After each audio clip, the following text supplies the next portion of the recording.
आपको बता दें, कांग्रेस के पूर्व नेता और पूर्व केंद्रीय मंत्री ने कांग्रेस को बड़ी नसीहत दी। यूपीए सरकार में कानून मंत्री रह चुके अश्विनी कुमार ने कांग्रेस को आत्ममंथन करने की सलाह दे दी। पूर्व केंद्रीय मंत्री ने कहा कि कांग्रेस को खुद के अंदर झांकने की जरूरत है और अपनी कमियों को दूर करने की जरूरत है। उन्होंने कांग्रेस को नसीहत देते हुए कहा कि अपनी कमियों को दूर करने की जगह विरोधियों को दोष ना दें। ईवीएम के सवाल को लेकर भी अश्विनी कुमार कांग्रेस पर अब नसीहत दें, भड़क रहे थे, क्या कहें। उन्होंने कहा कि जब चुनाव जीत जाएं तो ईवीएम ठीक और हार जाएं तो ये गलत, ये कैसे होगा। कांग्रेस पर हमला करते हुए उन्होंने आगे कहा कि जब ईवीएम गलत तो जहां कांग्रेस पार्टी ईवीएम से चुनाव जीती वहां की सरकार से इस्तीफा दिलवा दे और ये घोषणा कर दें कि कांग्रेस पार्टी ईवीएम से चुनाव नहीं लड़ेगी। जब संसद में चर्चा हुई थी तो हर्षवर्धन जी यही तो बात हुई थी।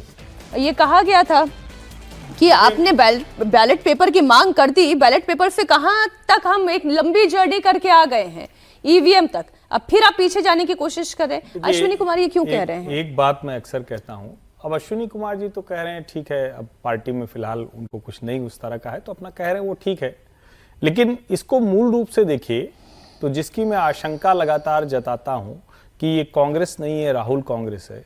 राहुल कांग्रेस से सोनिया कांग्रेस ने हिस्सा अपना साथ छोड़ दिया, इंदिरा कांग्रेस पहले छोड़ चुकी है, नेहरू जी की कांग्रेस पहले छोड़ चुकी है जी। और नेहरू जी की कांग्रेस जब बनी थी तो कांग्रेस से साथ छोड़ चुकी थी, तब वो कांग्रेस नहीं थी। तो अब जाकर एक तरह से कहेंगे चक्र हो गया है पूरा।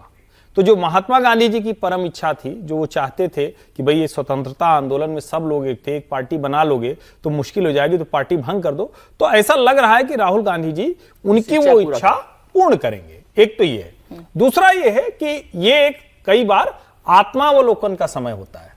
अब राहुल गांधी जी तो आत्मावलोकन कर पाएंगे, इसमें मुझे संदेह हो सकता है और लोगों का एतराज हो, लेकिन मैं स्पष्ट मानता हूं कि राहुल गांधी पॉलिटिशियन मटेरियल है ही नहीं है, वो पॉलिटिक्स के लिए बने नहीं है। मैं बार बार ये कहता हूं, मुझे लगता है कि कांग्रेस को उनसे आगे जाकर सोचना पड़ेगा। अब ये तो सच है, आप इन मुद्दों पर जहां जहां लड़े, जैसे जैसे लड़े, आपको जनता ने आईना दिखाया। महाराष्ट्र से छोड़िए, हरियाणा से छोड़िए, दिल्ली से छोड़िए, चलो सब समझ में नहीं आया, बिहार में तो आपने यात्रा तक कर डाली, वहां भी आपको दिख गया। तो आपको समझना होगा ये मुद्दा नहीं है।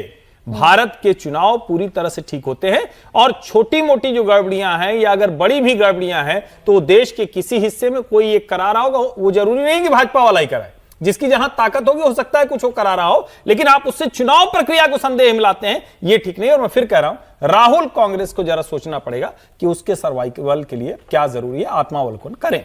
अच्छा, और जरूरी हो तो प्रियंका जी को अध्यक्ष भी बनाए।